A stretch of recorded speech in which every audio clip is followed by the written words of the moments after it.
tagad vēlreiz šis pats krustojums.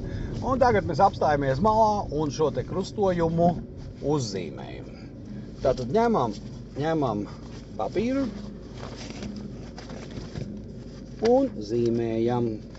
Tātad mums ir jāsaprot, ka tas ir parasts krustojums ar četrām ielām.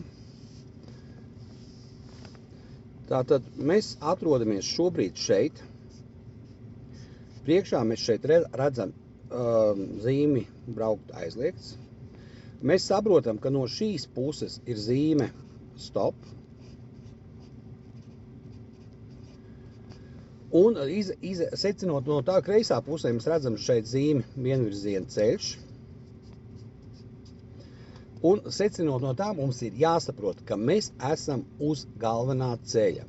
Un tas nozīmē, ka mūsu zaļais koridors ir šeit, un viņš aiziet līdz krustojuma vidum, jo priekšā ir ķieģelis, un šis ir mūsu zaļais koridors.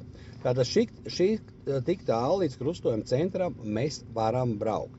Ja mēs griežamies krustojumā pa labi, tātad mums ir jāatcerās, ka šeit mums ir jāliež gājēji.